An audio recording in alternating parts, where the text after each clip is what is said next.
half.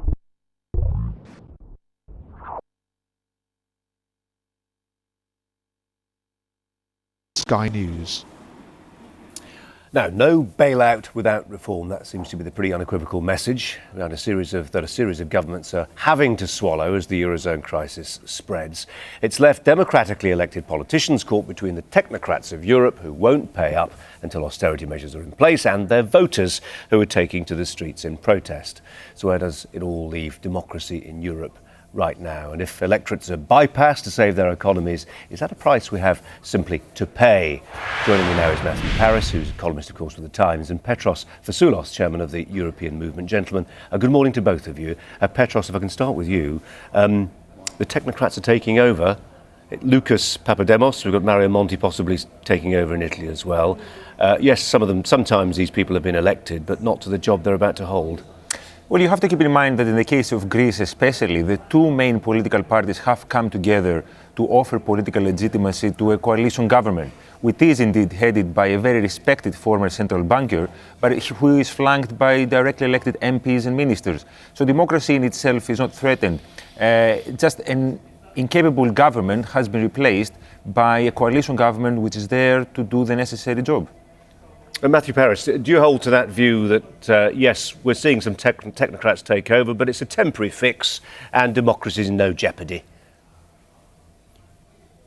It's a temporary fix and it will work for a little while, and democracy isn't in jeopardy. What will be in jeopardy is the programme of the new technocrat government, because they're going to have to tell the Greek people exactly the same thing as the last Greek government told the Greek people. And the Greek people may take it for a few weeks or a few months from a new government of technocrats, but after a while they won't. The ordinary person in the street, if they're being told that their retirement pension's being slashed, or they're going to have to work for another 10 years or whatever, whether it's an elected government of Democrats or an elected government of technocrats, after a while will make no difference to them. This always happens. People get fed up with the elected leaders that they've got. They say, bring in some technocrats. The technocrats come in. They get fed up with the technocrats. They'll say, bring back the Democrats. And then, well, given Greece's history, they may say, bring back the military in the end. But by that analysis, Matthew Paris, does it only become a problem if the technocrats rather violently decide, or with the threat of violence in the wings, as you suggest, with the colonels in Greece? But I'm thinking more broadly, if you think, for instance, that we're hearing about Vladimir Putin saying he'll try and stand again, and that presents us with that awkward choice, doesn't it? And we see this played out across the world. You know, you can go and live in Singapore, you can kiss goodbye the right to a degree of dissent, but you'll be comfortable, you'll have a car. Ditto Russia. I mean, that's a choice, isn't it?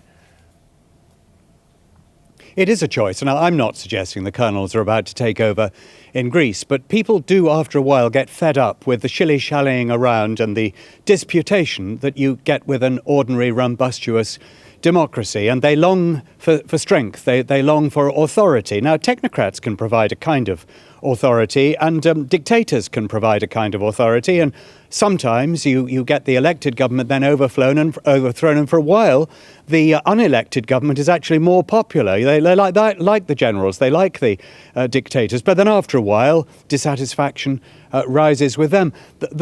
What we can't get away from is what it is that the government has to do. And if that isn't popular, it won't really matter whether it's a general, a technocrat, or an elected politician telling them the things they don't want to hear. We're going to try and stick with the theme, actually, Petros, which is that, as Matthew says, it's the message which may be difficult, but actually we're looking at the process. We're looking at how we arrive at that decision today. Many people will have many opportunities to discuss what the problems are and how we overcome them. Let's just talk about democracy and whether it's under threat right now, to some degree at least in Europe. I remember sitting in Brussels, listening to Valéry Giscard d'Estaing, I think it was in 2002, and he was saying we're going to have this convention on the future of Europe and the democratic deficit and empowering people and bringing the European Commission closer to the people. And you know what happened? We had a referendum in France, we had a referendum in the Netherlands, and Europe's elites ignored them. Where is democracy in Europe? Well, we have to keep in mind that the EU is a beacon of democracy. Is it membership, what, a beacon of democracy. Membership. Well, how do you arrive at that conclusion? Membership of the European Union is what solidified democracy in Greece, Spain, Portugal, is what pulled Eastern Europe out of the Soviet nightmare that they lived after the war. No, the peoples of those countries they pursued membership out. of the European Union as a way to solidify their democracy, and their democracy has been solid because of membership of the European Union. Indeed, the Constitution... Let's you're making some big claims for the European Union and the project. I mean, Poland didn't become a beacon for democracy because of European technocrats in Brussels. It became a beacon of democracy because of solidarity, Lech Walesa, arguably Pope John Paul II. Lots of reasons that don't have much to do with Brussels. It was the aspiration of joining a They wanted a better democratic life. organization like the European Union that helped them fight against the rule of Soviet oppression. So we have to give that to the EU, and it has also solidified peace across Europe. We are now marking the occasion of a war that costed the lives of millions, and we haven't had such a war in Europe, again, because of European cooperation. I want to bring in Matthew Paris, because I'm sure he'll have a view on that. But what do you make, Matthew Paris, of this idea? You know, Angela Merkel did it recently, didn't she? That the legacy, the ghost of continental warfare, total war, is mobilised, is invoked to make people better Europeans. She overstates, but it's not an empty argument. You're quite right that democracy in the end comes from the people. The Polish have the democratic spirit, and that's why they have democracy. But it is true that the European Union has sort of cemented and provided an overarching security, an underscoring of a democratic Europe. And were that to go, and were we to go back to what the Eurosceptics in Britain rather want, a continent of small nationalisms, while I don't think that World War III is about to break out, it's certainly the case that the future would be a lot less stable, a lot less secure. Well, what did you make, Matthew Paris, about the referenda I talked about, the French, the Dutch, when they emphatically said, you know, we don't like this course that you, Europe, are taking, we want it changing, and then there was a bit of redrafting done by the Mandarins, and it went through on the nod? I don't think that will happen next time. If we are going to get this core Eurozone fiscal union that everybody seems to be predicting, you'll have to have a referendum in France, and you'll have to have a referendum in Germany. I don't have the impression that the German people are any keener to take France under their wing than Greece or Italy, but we'll see.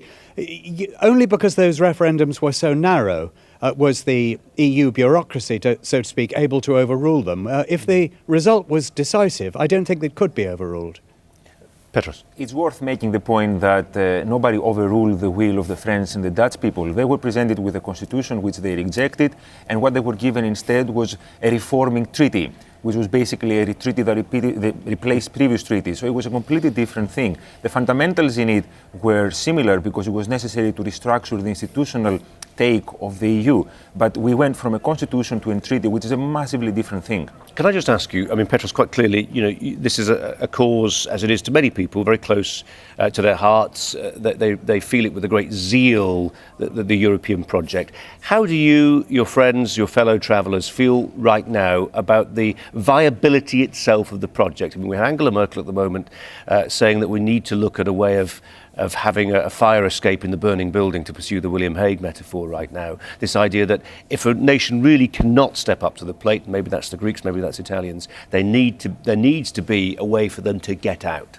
We have to keep in mind that the Eurozone has been a successful project. The Euro is. Can you say that with a straight face? Indeed, the Euro is just second say it again, most. For any viewers who didn't hear what you just said. Eurozone is a successful project. Okay. The Euro is the second most held currency in the world. It's the second most held currency in the world. It's the second reserve currency after the dollar. It enjoys the confidence of the markets, and it enjoys the confidence of the Chinese and the Americans. What we need to do now is put in place the necessary structures to make sure that certain parts of the Eurozone don't go running big deficits and big budgets that will hurt the whole of the Eurozone. But if you look at it, average growth is similar to the American and Japanese. Average debt and deficit in the Eurozone is lower than in the US and in the UK. Matthew Paris, if I can just widen this out a little bit to get a sense, I mean, that's in a sense, you know, Petros offering the view for those hardcore devotees of the Europhiles, if you like. What are you registering as a former Conservative MP? What are you picking up in terms of, we're hearing about growing support for UKIP, for instance, not necessarily greatly heralded, but then registering better and better poll numbers. What's happening amongst Tory backbenchers? What's brewing there? There's a profound new spirit of scepticism on the Conservative backbenches, and I think it's quite troubling for David Cameron, who is himself pretty Eurosceptical, but the moderately Eurosceptical leadership of both parties, in fact, is in danger of being outflanked. But by Eurosceptical is almost the wrong word. Europhobic is really the right word. They just want out. They don't want anything to do with it. And, of course, there's a little bit of a danger of Britain being expelled from the European Union before they have the chance to flounce out of it. But they would flounce out tomorrow if they could. And, listening to Petros, I hope he doesn't really believe what he's saying, that the Eurozone is the most successful. I can tell you he does. I asked him twice. That all is well. Yeah. But because it isn't. It's all going badly wrong. And I hope that those people who have faith in the European project can at least start from the understanding that it is all going badly wrong and something needs to change. We haven't got time to get your response, Petros. All I will tell our viewers and Matthew Parris is he offered a rueful smile when you said that, Matthew Parris. Thank you very much indeed, gentlemen. And don't forget to let us know what you think about any of the stories we're covering today. Email us at news@sky.com or text us pithily if you can, 84501. If your tastes run to Twitter, it's at Sky News. Belfast City Council's initiative to replace sectarian murals and graffiti with positive images has been challenged by artists repainting the originals. To some, these murals are